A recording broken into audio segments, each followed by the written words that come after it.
Hey guys, Rodney Miller here with Hard Money Partner. Today I'm with Jay London.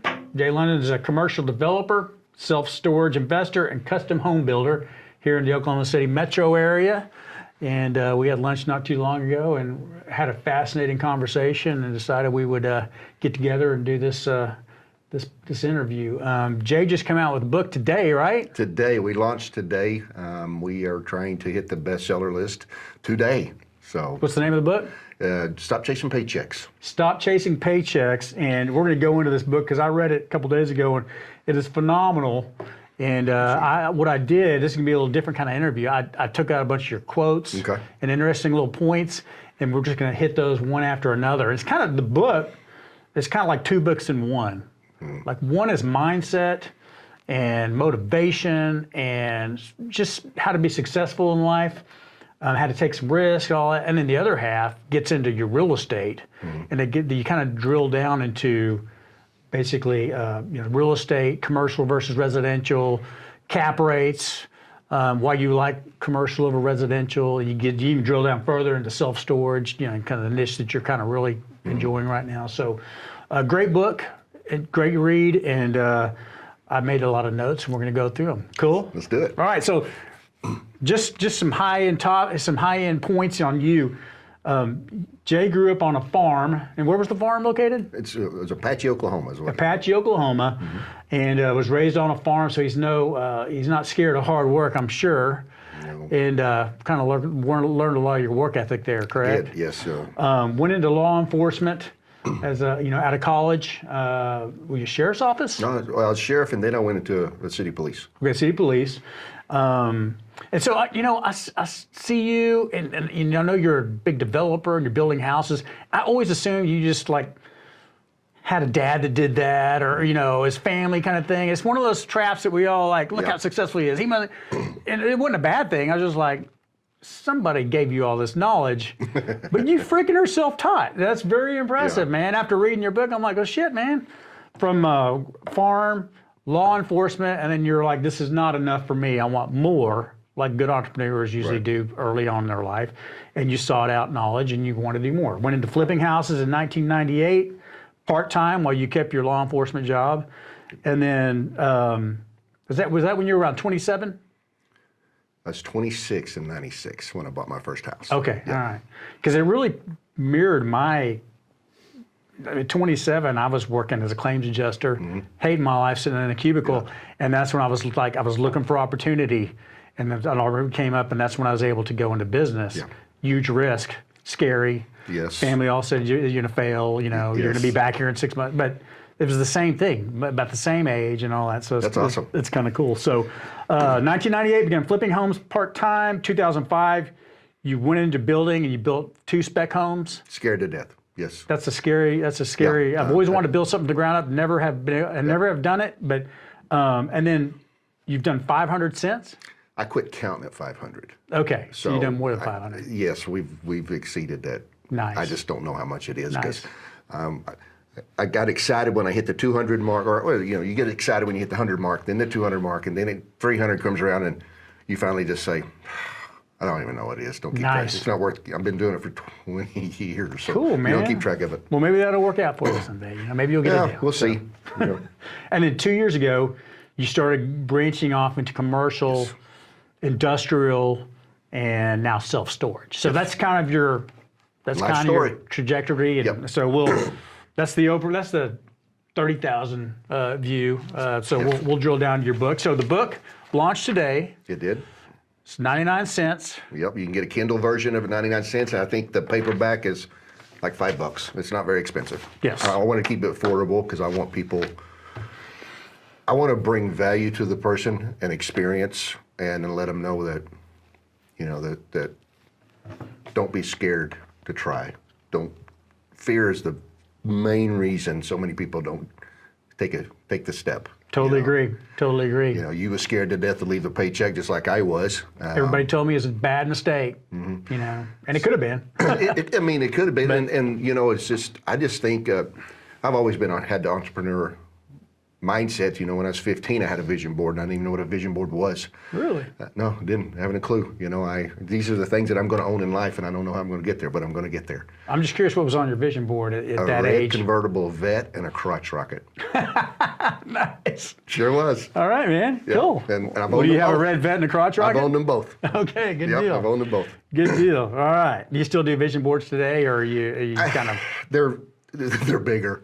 bigger? They're Okay. bigger, yeah. Okay. You know, just like me, you know, you're busy as heck, so you don't think about, you know, I've got to set goals, and I need to start checking those goals, and it's not really, I want to own this anymore because I've owned about everything I've ever wanted in life. Gotcha. You know, so now it's about how can I leave legacy wealth to my family, Gotcha. and that's what's most important to me now. So I had to start thinking, okay, the wealth is built in commercial real estate.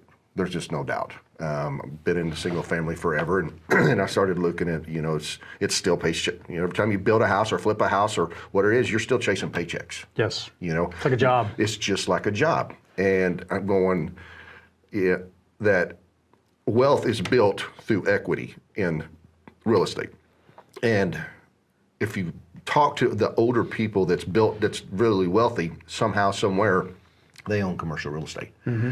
So I took that direction and went a different route close to 3 years ago, and bought my first commercial building, and took off from there. And I was just thinking, why didn't I do this 30 years ago? Gotcha. Yeah, and yeah, we'll talk about the you can't buy back lost time. No. That kind of falls in that category. But so at one point, so you're a cop or you're law enforcement, and a house made you $34,000. Took you 90 days to make that, and then you looked at your paycheck. Your annual salary was $28,620. Yep.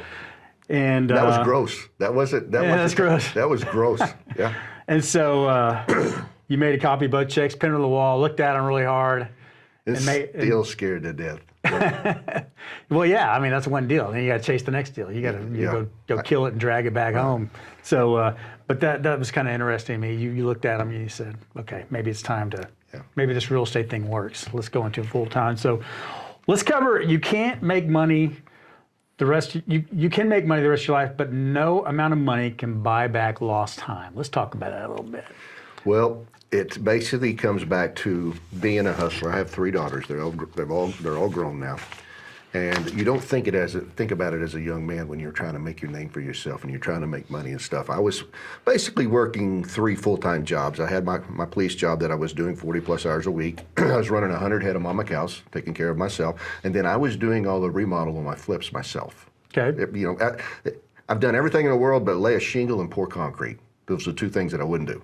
Gotcha. Everything else, and you know, when you're remodeling a house, it's all lipstick anyway, mostly.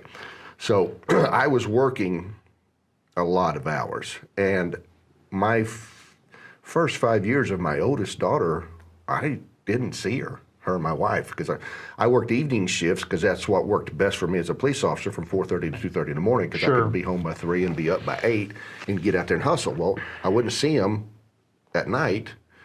We worked 4 on 3 off, so I'd get to see them basically 3 evenings a week is what I'd see my family. And now that I look back at that, all that time with those kids I missed because I was so worried about being somebody, or, you know, setting us up for wealth, or making money, and, you know, making my way and owning everything I wanted to do, that you don't realize how important time is until you get to our age. Sure. And you start thinking about, man, 35. 22. But it's just, you know, I missed those years of those kids growing up. Sure, but would there be any way to do it though? You almost have to put into the grind and the hours. You do. To get where you need to, you know, to where things start taking off. You can hire somebody to take over some of those probably. But Correct. I mean, I don't know if there's any other way than to put your head down and grind it out. Well, I think there's an easier way. Sure. And and this is where I have such a battle with, is hiring somebody that's been there and done it, that can help you leapfrog you instead of just figuring it out on your own and working through it for 10 or 15 years, Sure. find you somebody that's there, a mentor or a coach or something Absolutely. that's definitely vetted, that you know that they've done it, Yep. that they've went through the trenches and they got there. Those, I think that can help you get to your goals or whatever faster and quicker, which will create that more time for you at those younger years. Absolutely, absolutely. But back then, I mean, if the right mentor appeared and needed 30 grand from you to take you on, would you have fit the money? It was numerous times, you know, just 30 grand was a lot of money. Yeah. And now that I look back at it, I'm going, well, maybe I should have done that. But then how do I know that he wasn't just some guy out there selling? It's risk, you know, man, right? It's scary risk. Yep. So I just couldn't justify paying that for something, because then, and that's really the only way you're going to truly get it is if you've got skin in the game. You write somebody a check for 30 grand. If you don't sit down and do everything they tell you to do, you've just wasted your money. Absolutely. We'll get to hiring a mentor here, but I agree with you, man. I look back and I look at all the stupid stuff I did and all the mistakes I made and the diversions that I took, and I'm like, if I would have just done this, I would have just catapulted. I mean, everything would have moved so much faster for me. But I don't, you know, I just didn't know what I didn't know, and that's where maybe a mentor would have, if I found somebody that could have like steered me away from some of these diversions and stuff, maybe that would have sped things up. I don't know. It's really hard to say, but it is painful when you look back at all the wasted time and the stupid mistakes and all that stuff. So let's talk about hiring a mentor. Okay. So I think hiring a mentor is like one of the best things you can do to collapse time frames and get, like you said, get where you want faster, avoid a lot of the mistakes. You got to hire the right guy, and it's got to be somebody that you gel with and is really bringing value. And you never know really who that guy is. And I mean, I guess you can interview him. You don't really know until you get in bed with him. You're really working with them. But it's risky. It's very risky. It's risky. It's very risky. So, but they can help you reach your goals faster if it's the right person. I think so. I think, you know, and you've got to mesh. You definitely got to mesh, you know, and that was my biggest fear when I finally hired one is, man, I don't want some 20-something-year-old kid out there trying to tell me how to do certain things, and I'm not trying to be arrogant, but I've done more in real estate than most people have, and I needed a business coach, and then I needed a mentor, and you know, we all, no matter how successful you are, you have your down days. You have your days that you're just freaking disgusted with everything, and you have negativity, and that's and having the ability to call him and he saying, hey, pull your head out of your ass and, you know, get back at it. Yeah, some tough love. You know, somebody can speak your language, whatever your language is. You know, talking harder to me and calling me a sissy or something like that, that's my motivation. Sure. You know, instead of, you know, getting a little tap on the back or something like that, you're going to be okay. No, punk, let's go. You know, and so that's so I needed like the hard football coach talk. Sure. At Stop time. feeling sorry for yourself. Yeah, you know, that kind of deal. Is get back in the game or get your head. Let's go. You know, what are you doing? That's what resonated with me. And so when I was hiring the right coach, I was going, man, I hope I get that guy. And so, you know, getting into that mentor deal, that I needed a guy that had been through what I have been through in my life, figured it out, so he could, because I'm like you was talking about, veering off here. I was one of the biggest squirrel chasers in the world. I was squirrel. You know, he's doing great over here. Maybe I need to do this. He's doing great. Maybe I need to go do that. And so this day, it's bad for me. Sure. So I have to keep my blinders on and go, no, you got to focus. I think that comes along with being an entrepreneur. Yeah. We're all a little bit ADD, you know. Real bad. Real bad. My wife wants to put me on Ritalin or whatever it is. Adderall. I'm like, Adderall, yeah. No, it'll kill my creativity. I'm not doing it. Yeah. So we have that argument regularly. So, so like hiring a mentor, basically 20 years ago, that would be a different mentor than what you need today. Yes. Like you need the mentor for where you're at. Very so. Very much right? so. Yes, very much so.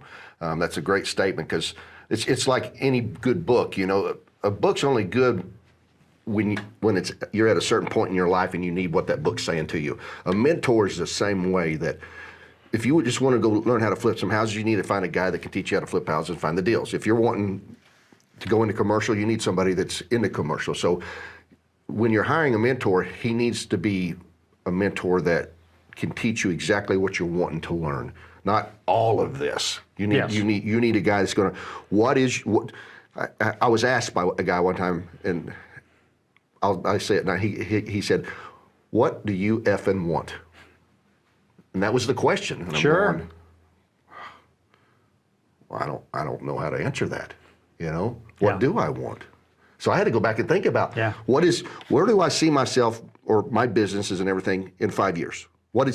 And then let's figure that path out. Yeah. And then let's put some really tall fences down the side. Sure, sure. That's about as basic as it gets, but that's the most important question, because if you set goals and you achieve your goals, you might go, this isn't really what I wanted. I'm not happy. So it really starts with, what the hell do you want out of life? And that's a hard question to answer. Do you want lifestyle? Yeah. Do you want big, fast cars and whatever comes along? Yeah. Do you want time? Do you want more time with your want kids? more time? Yeah. What do you want, man? What do you want? And I think that's the most important question is when you're trying to get to whatever it is what do you want? Have you ever sat down and wrote it down, like, what do I really want? Yeah. Once you can answer that, then you can create a path to it to Sure. get there. That'd be known as your why. That's Why what they am I call it. doing this? Why? It used to be called my have to. I have to get out there and make a paycheck. Well, yeah, I have to get out there and pay. I got bills. I have to do this. It starts with have to. We're going to feed my family. Exactly. Put shoes on the girls' feet, and all that. So, okay, cool. So what do you think, like a young man, 20 years old, watching this, and he wants to do more, he wants to be an entrepreneur, what kind of mentor is he looking for? He needs to get in the right rooms around the people. I like that. So maybe not ready for a mentor. Maybe he's not ready for a mentor. Maybe just needs to get in the right room. He needs to get in the right room. So writing that big check is tough. And if you don't have it, then you need to get in those rooms. Okay. You need to get around the right people. So real estate meetups or whatever it is, you just need to start hanging out with the right people. And we address this but in that book, but sometimes you have to leave your friends and start hanging out with people that are better than you if you want to be better. Absolutely. If you run around with drunks, you're going to be a drunk. That's a quote in your book. So you got to pick your friends wisely. You got to evaluate your friendships and the people you hang out with, because you'll be about as successful as the 5 people you hang out with the most. Exactly right. In that kind of a way. There's nothing wrong with your friends, and I'm not saying leave your friends, but there needs to be time that if you run around with everybody in the room's making 50 grand, that's about all you're ever going to make. Sure. You got to be around people that's doing better, because it will rub off. Yep. You're going to start doing what they're doing, and you're not even going to know you're doing it. Yeah. Because that's just what the people that's doing that you run around. Yep. Go into rooms where you're the dumbest guy in the room, and eventually you be the smartest guy in the room. Then leave that room. Find another room. Yeah, right? find another room. So. And I used to think as a young, arrogant man that I enjoyed being the smartest guy. Yeah, exactly. Yeah, I've been there. I enjoyed that, and then you start thinking, well, I'm not getting nowhere. Yeah, I'm teaching everybody else how to do stuff, but Exactly. I'm not bettering myself anymore. Yeah. That's why coaches have coaches, and their coaches have coaches. Yep. I agree. Yeah, I've fallen into that trap. Your ego's not your amigo. That's exactly So right. I like put that. that aside and be the dumbest guy in the room, and Keep your mouth eat shut. some humble pie, get in there and learn something. So, Yep. All right, cool, man. Fear of failure. You hit on that in your book. Yeah. That's a great topic, and one I love, because, man, I've had the fear of failure my whole life, and I've struggled with almost going broke and all that, and I've learned the most from those times in life. So, and another thing is people. Well, this is even fear of failure. People bitch and moan that life's too hard, that you can't do it, the man's keeping you down, there's no way to succeed. The opportunities that my parents had, we don't have anymore. We have to live at home till we're 30, whatever it is. But there are thousands of people that come into this country every year with nothing more than $20 in their pockets and nothing to their names, but go on to become multimillionaires. It's happening every day. It'll happen tomorrow. It'll happen 10 years from now. And so that is really very true. It is very true. I have 2 friends that are that way. They came over here with $20 Oh, yeah. in a plane, Yeah. and multimillionaires. Yeah. I got a buddy, he's Vietnamese. His parents threw him on a boat in the 70s, sent him over here by himself. Dad was put in prison camp. Can you imagine doing that with your kids? That's the story of so many that we hear of, coming from other countries. You as a parent putting your young child because you finally saved up enough money for that passage. Yeah. To get, and then just trying to get them so they could better their life, giving them that opportunity as a parent. Because we all, as parents, we all want our children to do better than us or be financially more secure. Absolutely. But living here and growing up here and then thinking about that being done all the time, like they coming over here all by themselves. Yeah. Holy, that scared the far out of me. That's crazy, but super successful guy. And shout out to Lon Fahm in Houston. Lon, if you're watching this. Nice. So let's talk about failure. Failure is only failure if you give up and let it define you. Have you ever failed before? Epically. Huh? Epically. Epically. Tell us about some of your failures and how you learn from them and how you bounce back. I've went broke twice. Okay. Twice. You lost everything? Everything. And a lot of it had to do with location where I was. Risk, being such a risk taker that I am. And chasing squirrels. Sure. You know, chasing squirrels, trying to do so much and do it all yourself. Then it gets back to, you know, was it failure or was it just a hard hit in the head of learning? Sure. And I'm a firm believer, you know, you can play a victim or you can be your own hero.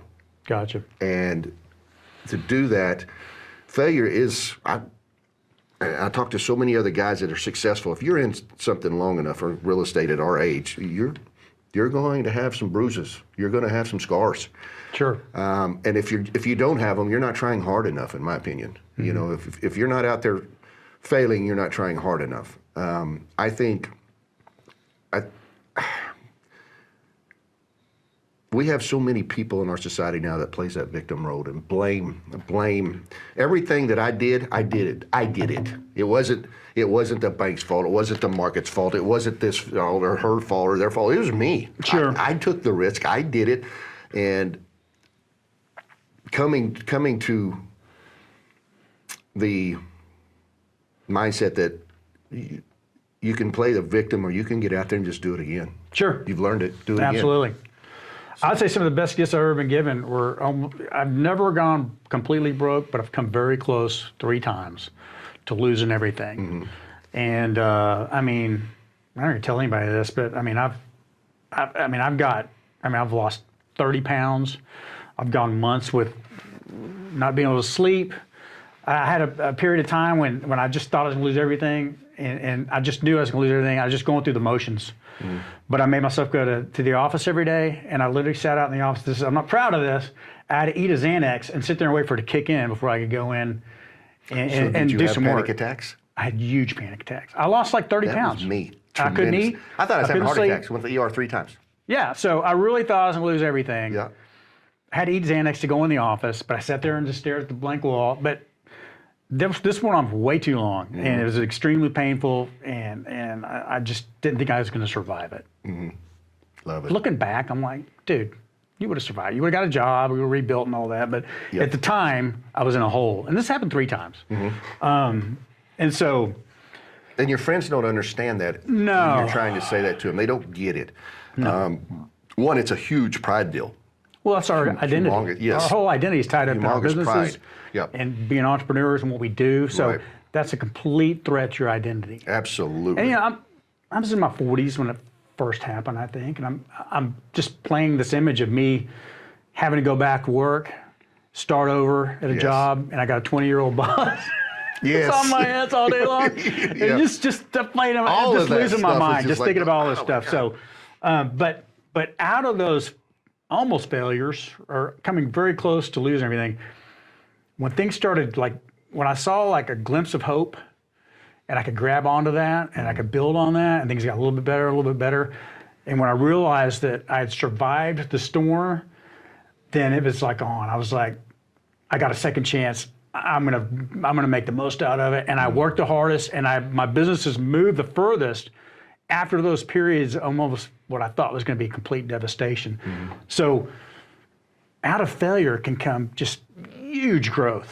Mm-hmm. And I found that every time I've almost failed, I've had growth like I couldn't have had if I didn't almost lose everything. I think that's the entrepreneur in when our back's against the wall and there is no options but forward. Sure. That's when we get very clear. Sure. Very clear. Clarity. That's yes. I mean, your entrepreneurs are most successful when their back's against their wall. That's when their creativeness and their go kicks in. You know, your foot's on the pedal then. Sure. And that's a great story. Failure is a teacher, not an adversary. See? Good quote. Yeah, it I is. like that. And aim to fail as fast as you can. Fail your way forward. Yeah, keep failing. Fail your way forward.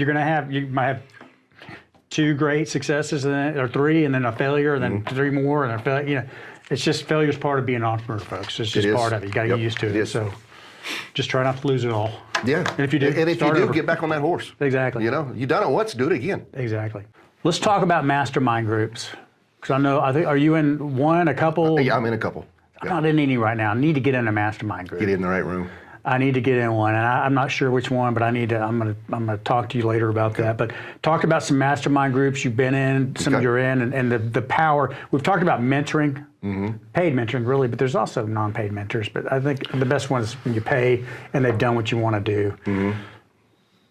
Hiring getting into a mastermind group, kind of like mentoring, but different. Explain your experience with mastermind groups and why you like them.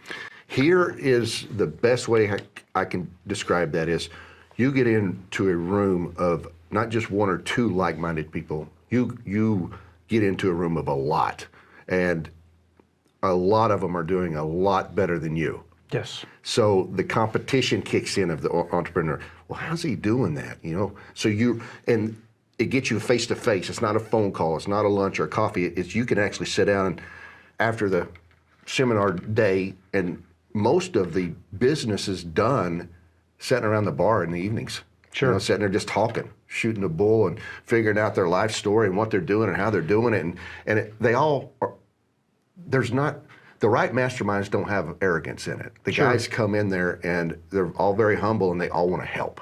Yeah. You know, and the thing is we'll sit around and BS, and this guy's having problems with this. Well, you got a whole group of guys that may have experienced it that can tell you how to fix it. And in the same way as there's a guy over here maybe having a problem with something that you had to figure out. Sure. So the masterminds are huge, and then the relationships you build.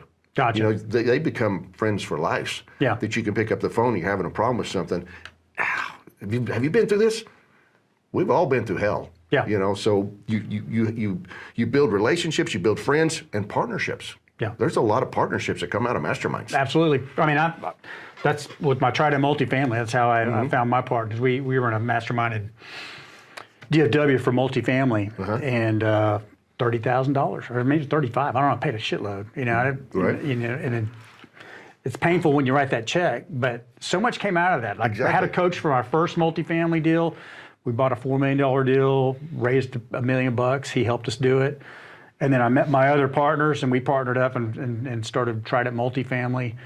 And we didn't need the mastermind anymore. We got our first deal and all that. And we just started moving on. We probably need other masterminds now, but that kickstarted our multifamily business. And we couldn't have done it without that mastermind. Right. And it's like you said, it's happy. You know, you listen to people talk all day, then happy hour. Then you start making connections.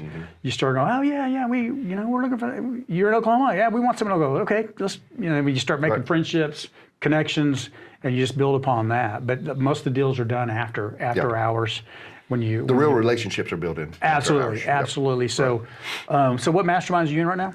I'm in a lot of it's self storage related now. Okay, because that's your passion right now. That's my 401k right there. Okay. So I'm in three different ones. I'm also in one right now that I'm pulling out of because it's causing me to chase too many squirrels. Gotcha. Because there's flippers and wholesalers and sure. I mean, God, there's so many guys, and it's an amazing group. I think it's probably one of the most elite masterminds in it. The owner of it has been a very good friend of mine for well over 10 years. I watched him build it, and it was the elite of the elite, but I could never bring no value because I'm not a flipper or wholesaler or anything like that. Sure. He started a multifamily self-storage room, and I joined it, but my problem is I go to their meetings and I start seeing these other guys doing things like Airbnbs or something like that, and they're just killing it, just slaying it. And I'm going, man, I need to do that. So I said, I got to get these blinders back on. And I said, it's so easy to go down those rabbit holes, man. Yeah. And I told him, I said, listen, I have to leave your mastermind because of my ADD. Sure. I have to. I mean, he understood. He's a good friend of mine. He goes, Jay, I get it. You know, I said, right now I have got to be right here. Yeah. So, but no, right now all my masterminds are self-storage related, and I'm in 2 of them. Okay.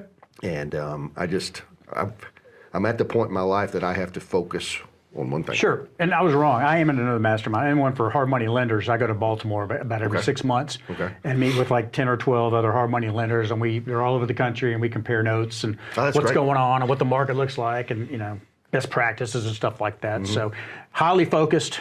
So no diversions. We're all doing the same thing. So that's great. And I met some really good guys there. A guy in Dallas Fort Worth, and we're always in contact. And hey, what do you think about this? And it's just a great, it's just putting a bunch of minds together and having people to call to bounce stuff off is just it's huge. Some of the friends that I've made in masterminds said we're going on vacation like the Caribbeans together. That's the kind of relationships that we've built. That's cool because they are in the same mindset and they can afford it. Yeah. So, and just doing that, one mastermind I'm in, they put on an event. We just got back from it last month, and it was in Tulum. And what we do is we mastermind and we jam during the day, and then we go out on excursions in the afternoons. That's cool. So that's a neat one to be in. Not cheap, but it's a neat one, and I've made some great relationships in it. So here's the way I go. Hey, honey.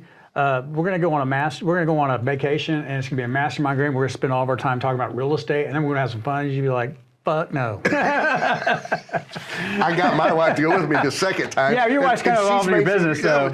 Yeah, my wife. She's probably into it. Yeah, but we were like partners. My wife's very involved. Not well, that doesn't mean that the wife can't make friends with all the other wives, because I think it's a great thing for the wife to go to see what we do. Sure. Because unlike my marriage, when my wife's involved in everything, a lot of the other guys' wives are like that. Yeah. That they don't know, Sure. and they think that we're going to those events and partying all night and playing and drinking, but they don't realize that we really do it's jam. Business. Yeah, it's business. It's business. So that's why she wouldn't go. She didn't want me doing business on vacation. She wants focus on her. Yeah. So one thing, we're going to back up a little bit on the mentor stuff. Your mentor told you initially, you hire this guy, you think he's going to be like, here's how you do real estate, here's how you do this, here's how you do that. But he said, we have to fix you before we can fix your problems. And it kind of pissed you off, It right? did. My arrogance came in, because I was, at that time when I hired him, I had 3 or 4 very successful businesses doing multi-million dollars a year in sales, but my life sucked. It was just chaos. I was mad at the world because I was trying to manage everything and do it all myself and keep everything in line. And I had a good partner at the time, but there's certain things that in one of the companies, and I did my thing and he did his, but it was just, I just hated life. Sure. And it goes back to the, what's your why? Mm-hmm. You're probably very successful. You reached a certain point in your life, but you weren't happy. No, I wasn't. And I mean, the money was nice, but it was just, holy crap.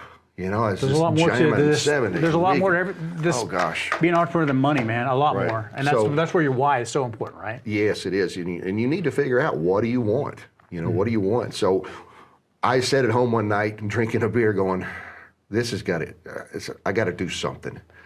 And I knew that I needed help. I knew I needed a coach, because like every entrepreneur, I'll never retire. But I want to slow down someday. Sure. And just do the things I enjoy doing. But I said, how the hell am I going to find the guy that understands me, been through the shit that I've been through, speaks my language and everything? I'm going, does he exist? And I just put a post on Facebook one day. I said, hey, you guys, because I knew I needed a business coach, because that's what I needed for all of my problems. Sure. Help me fix my problems.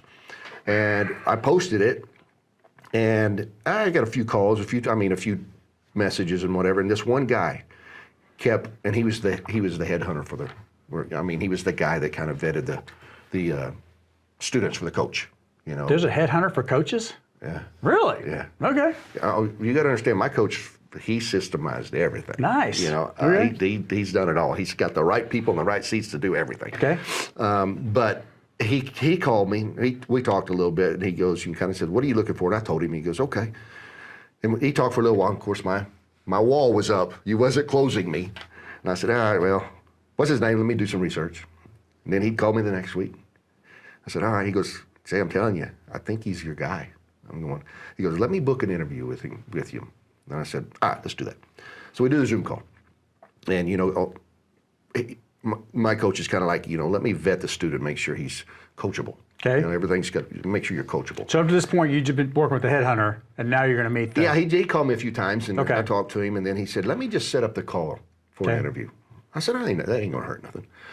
Because I needed to know, can this guy teach me something? Because I needed to know his story, and then am I willing to listen to him? Gotcha. So we had that interview, and we sat there. It was like a 30-minute conversation about everything and kind of what I was wanting, and then he goes, "All right." He goes, "I'm willing to take you on, but we got to do something." And I said, "Well, what's that?" He goes, "Before I can fix your problems, we got to fix you." And I just swole up for a minute. I'm going, So hold on. So you thought you were interviewing him, but he's interviewing you. I man. was Okay. interviewing him at the same time he's interviewing me, So it's You're kind like, of wait, I'm paying you, man. Yeah, exactly. And then when he said that, I went, what the hell does he mean by fix me? And when we got to it, I started saying, I'm going, man, he's right. He's absolutely right. I'm the one with the pissy attitude. I'm the one blaming everything. I'm the one I'm going, freak, my life's awesome if you think about it. So mindset. Yeah. I had to change the mindset and start appreciating our wins and start appreciating the things that I have going on in my life, because Sure. you can look everywhere. There's a lot of people off worse than you. Oh, yeah. And Of course, of course. we as entrepreneurs, we're always in the gap, Yeah. the gap in the game book. We're always not getting where we want to be in it, but we're not appreciating what we've gained. Exactly. Gratitude, man.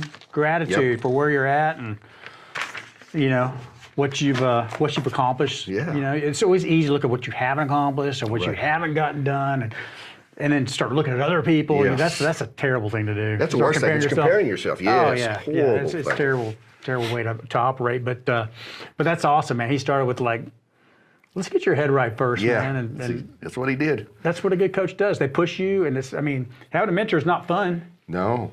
They put you to work, and they expect results. They bring out the The reality. right ones do. Yeah. That's what you hire them to do. Yeah. And some will just take your money, and they don't give a shit if you call them or not. And that's messed up, I think, And I agree. And then I can't understand somebody spending $25,000 or whatever on a coach and don't do what they tell you to do.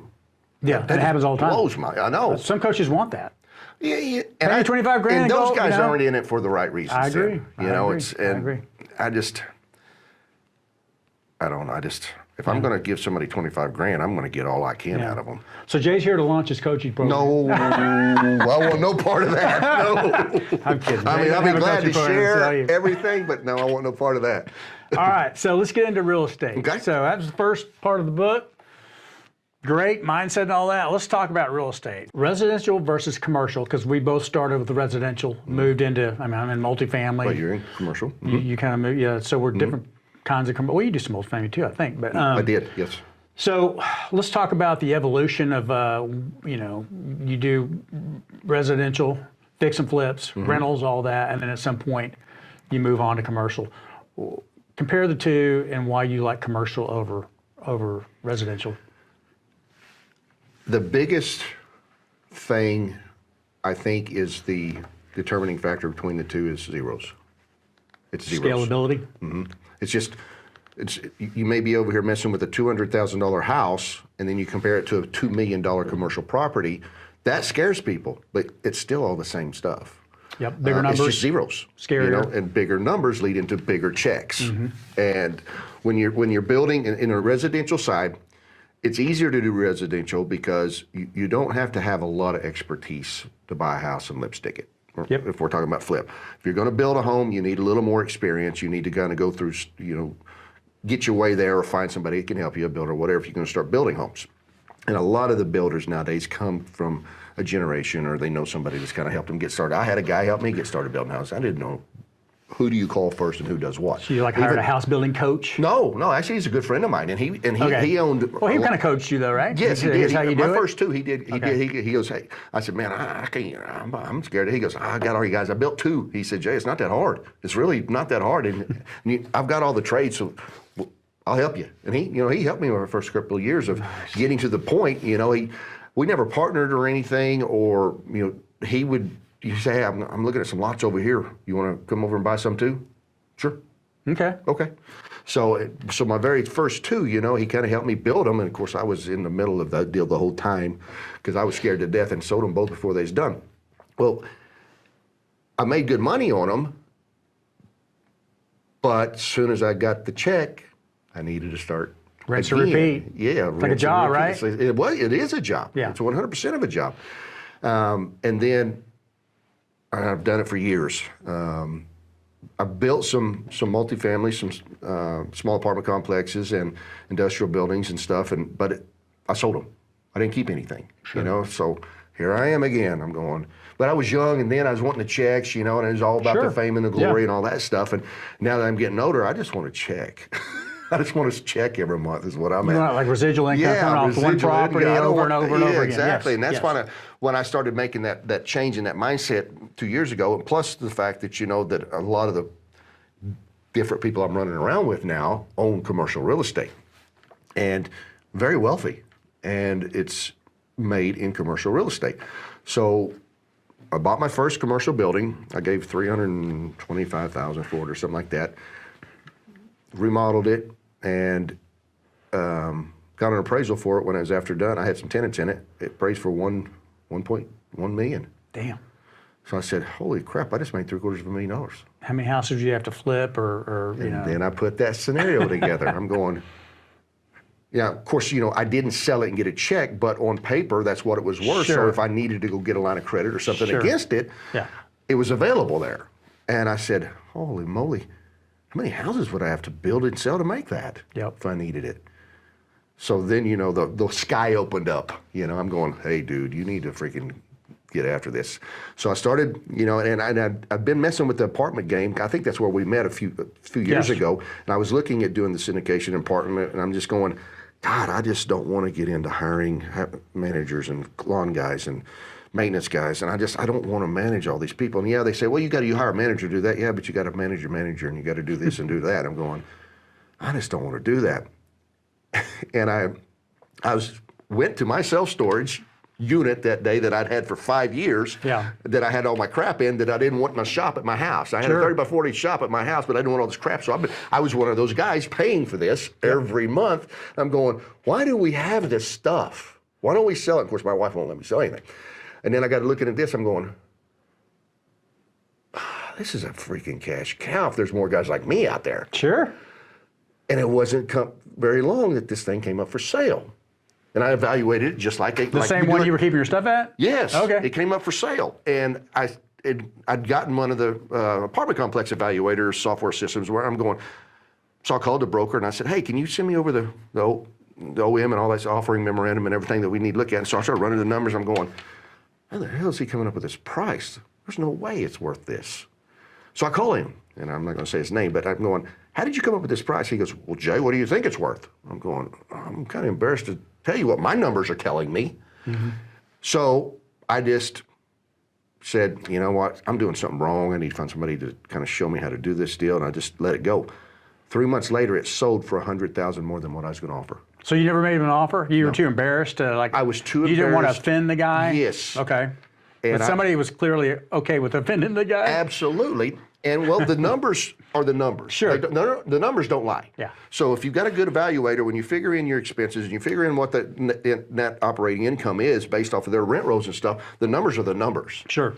And then of course, when you start working on the value add and stuff, you go, how can I raise rents? How can I do this? What do I need to do? Blah, blah, blah.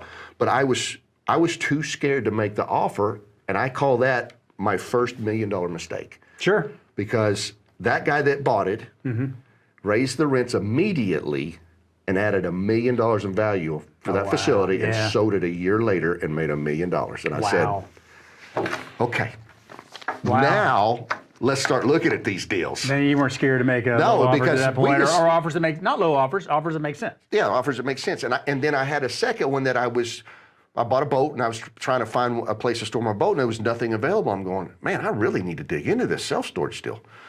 And so when I got into that, I'm going, I'm paying all this online. I'm renting online. Everything's running here on my cell phone. I like this business. This is the closest thing that I could find to mailbox money compared, aside from this passive investing. Sure. So that's what the management side of this business is what I love about it. Gotcha. There's not much. And I bought my first facility. Now it was a junkyard, but I saw the diamond in the rough, and I bought my first one, and we turned it around, and I'm going. And when you finally get there, and I think it was at 22% occupancy, and the guy bought it from old man and me, spiral notebook, P&Ls. Nobody knew nothing. Of course, my wife tears the numbers apart, and they was at 22% occupancy, and I thought they was at 60. Oh, wow. Yeah.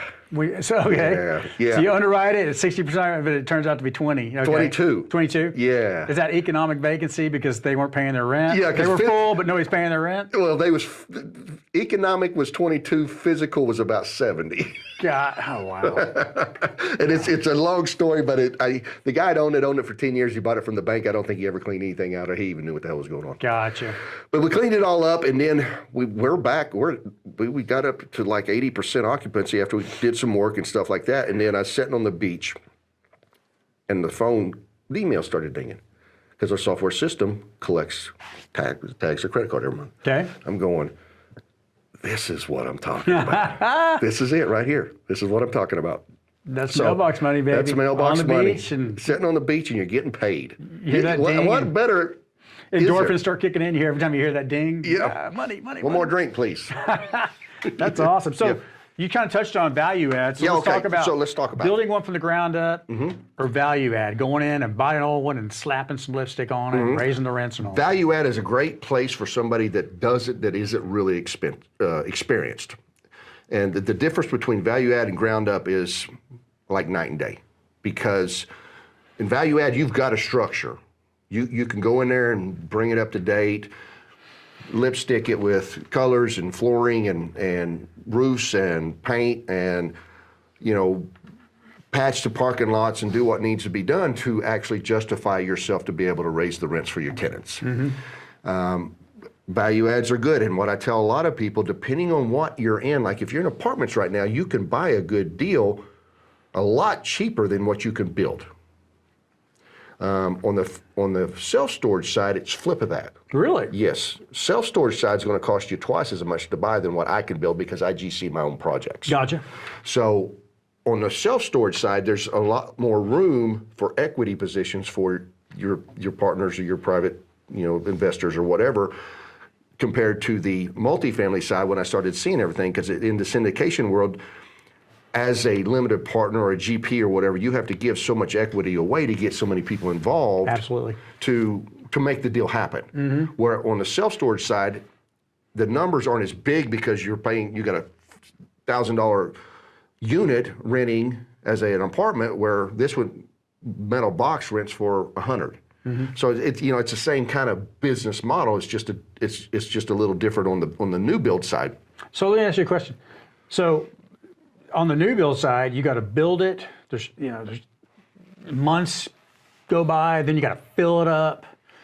Even after all that, starting from zero and filling it up, it still delivers a better return than value add. Yes, Really? in the self-storage side, Okay. because when you're the big guys are starting to figure the self-storage game out. The REITs and everybody's getting in now. Starting to consolidate. Because it is that way. Because I think it's one of the most recession resistant because people like their crap. People pay for crap. I was telling you, I had like 2 units for like over 10 years for my business and shit that I never even wanted. Just was too lazy to go clean it out. Yep. And We They say finally that- went in and cleaned it out. But I mean, they made so much money off of me, and it's just crap stuff I Yeah. never needed, didn't want. It's like a gym membership. But I just couldn't let go of it. I Yeah. don't know why. Yeah. It's the craziest thing. It's just And that's junk. that's the difference is when you're paying $1,000 rent for an apartment, you may want to go find a new apartment somewhere else. Sure. But 30 or 40 bucks a month, Sure. you'll just forget about it. Absolutely. And that's how it works. It works like a gym membership. Everybody goes and gets a gym membership in January because I got to lose my weight. I got to look pretty and fancy Sure. and hot and sexy because lake season's coming. And then about March, you're back to doing your deal. But guess what? It's still dinging your credit card every month for that gym membership because Yeah. you signed a contract. Wow. So that's how I look at it. But getting back to the value add deal, new construction it takes experience and it takes cash because you've got to service the debt. It's called carrying costs. You got to service the debt. You've got to get it occupied. You got to bust your ass to get everything done. Make sure that all your contractors are showing up. You're staying on schedule. Getting it. I've got 2 projects right now that's taken 8 to 10 months to get through the city just for approval. Well, I say Before we can this. go It to starts work. with you got to get the land.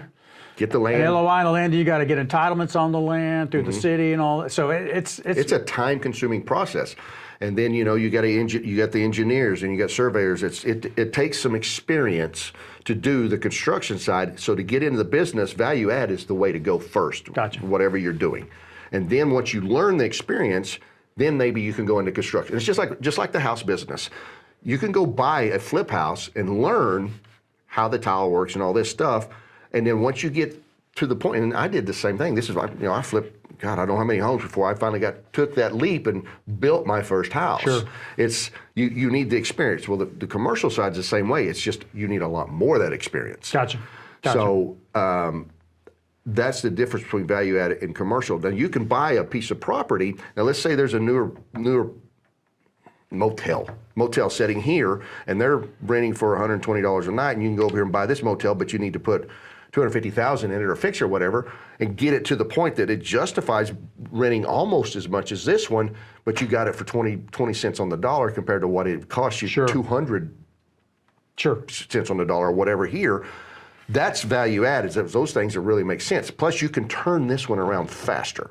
Sure. This can be turned along faster, where it may take you 3 years to build it and fill it, where it may take you a year to rehab here, Yeah. and you've already got tenants in place making some payments. Sure. I sure. mean, they're already helping you with the debt service. Absolutely. Absolutely. So, How much is risk is involved? Because you're identifying a piece of land, you're doing your due diligence, you're looking at the area, but then you got to fill it up. You're like worried that you're not gonna you're gonna fall short and it's gonna get 50% occupied? And, Absolutely. And there's it's risk. Yeah, it's risk. There's risk in everything. But I guarantee. So you got to have a game plan together. Like, what am I going to Sure. do? How am I going to market? What is?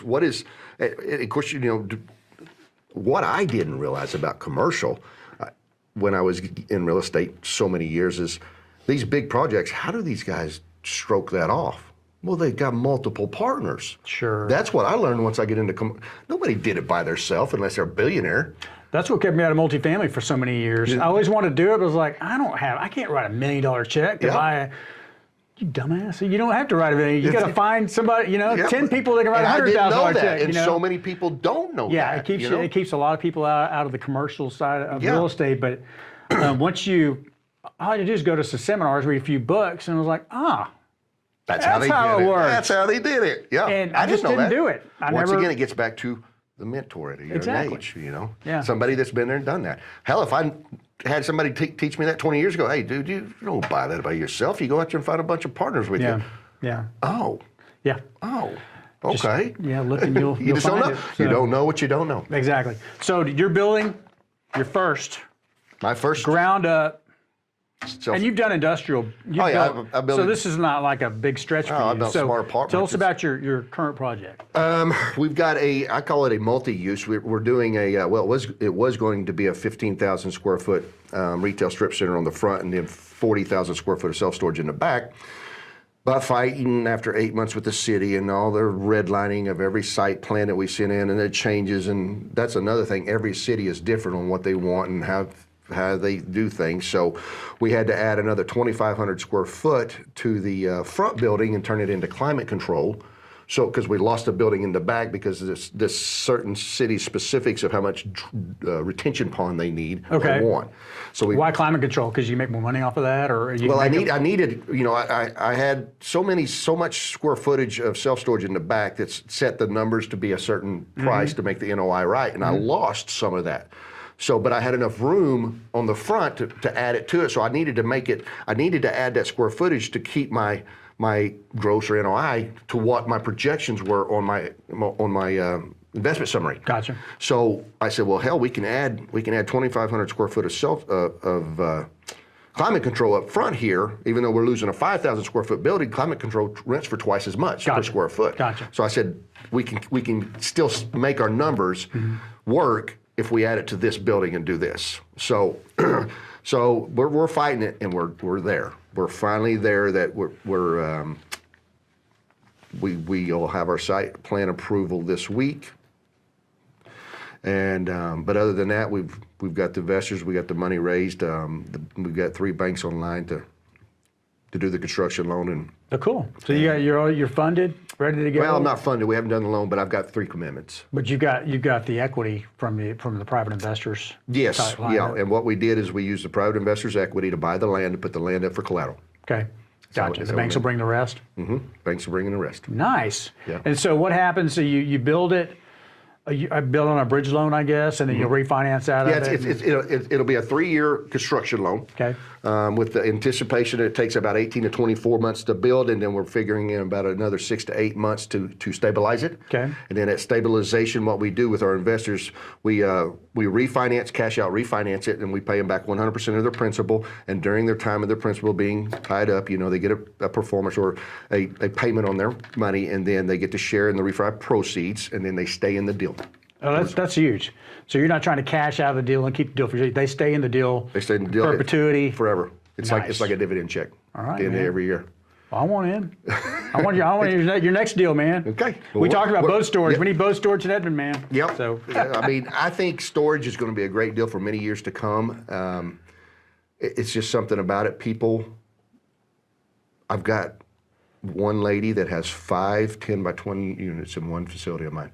She will not sell. She sold her house, got rid of everything. She moved in with her kids, and she will not get rid of her stuff. Yeah. And it's going to be there until she dies, and then her kids will sell stuff off. But that's an interesting psychology thing there, because I did the $80 same a month thing, and times 5. I knew I needed to get rid of that crap, and I just didn't do it. We don't do it. We forget about it. We go to the unit. I didn't forget about it though. I knew it was there, and it bothered me, but I was too lazy to go there and take care of the problem. Yep. I was like, just it's $50 a month. Just let it, you know. So that's interesting. So what's in your future, man? You're just going to do some more of these. You're going to build some more. You're going to do some value add and build some more. Yes. You can do industrial. I love building my industrial buildings. I enjoy that. Okay. I've got a 10,000 square footer. We're actually just got the permit yesterday. Okay. So we're going to be building that. I love industrial space. It's another cash cow, I think. You build them, you rent them, get small businesses and stuff that's in them. You just don't hear from them. And they make good money.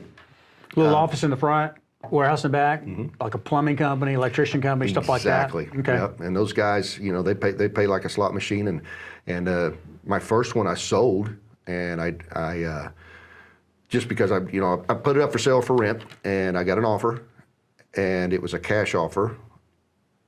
And when I built the first one, I wanted to say, okay, it takes this long to build a house. How long is it going to take to build this, and how much time am I going to put in it? So I clocked my hours, and it took, I think it was 22 and a half hours, because every time I made a phone call or went and checked on it or called whatever scheduled, it was like 22 and a half hours that I actually took of my time to build this building, where it takes 8 months to build a house. Wow.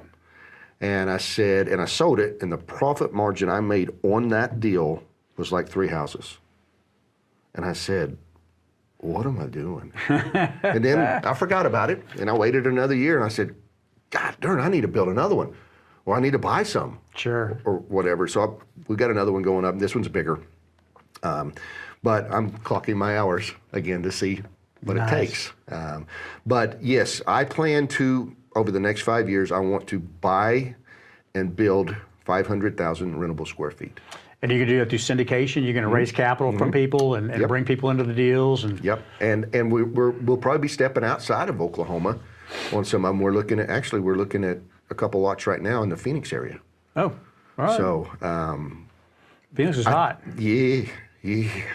I just had a multifamily deal as a passive investor in. It just paid off, and bought some old. I can't remember what it. And we bought a 200 unit, I believe, and it was like a C asset, but they put some money into it, value add, and I got a triple on my investment. That's good. In like 2 years, tripled my money. You can't complain that deal. Which is freaking insane. And it caught on fire right after they bought it. I think that's probably why they got to rebuild a new building, got some insurance money and all that. That insurance money's good. But yeah, just Phoenix is just on fire, man. I thought Dallas-Fort Worth was, but Phoenix is on fire, man. I was amazed. I'm really amazed. And the self-storage side of that town is pretty wide open compared to Texas. Is it really? Yeah, and Florida and stuff, where things are starting to get saturated a little bit. I'm interested, man. I'm going to be one of your investors. I love it. I love it. Definitely, man. I've been wanting to get into industrial and self-storage and I like to do business with people I trust. And Well, industrials, I love industrial. yeah, I love it. Well, I just interviewed Darren Huang,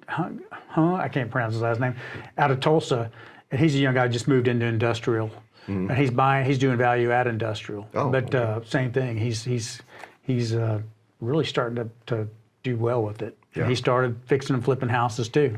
It's amazing how guys that take it to the that's really serious about it, the levels they start going through. Exactly. Yeah. Seems like everybody started in real estate flipping houses. Some people stick. Some people never leave flipping houses. They're good with it. You're absolutely right. It's just, and I'll get up and I'll go to one of those masterminds like the one I said I've talked about, and I'll talk about what I'm doing, and them guys will be sitting, man, maybe I need to look at that. Yeah. No, you don't chase enough squirrels then. Nah, but I think a lot of it, joining a mastermind group that's outside of that, what you're doing, just to get a bigger view of what's out there and what's possible. Absolutely. Is huge. So how do people reach you, man? How do they get your book? How do they reach you if they want to invest with you? Okay. Or want to pick your brain on The book's on Amazon.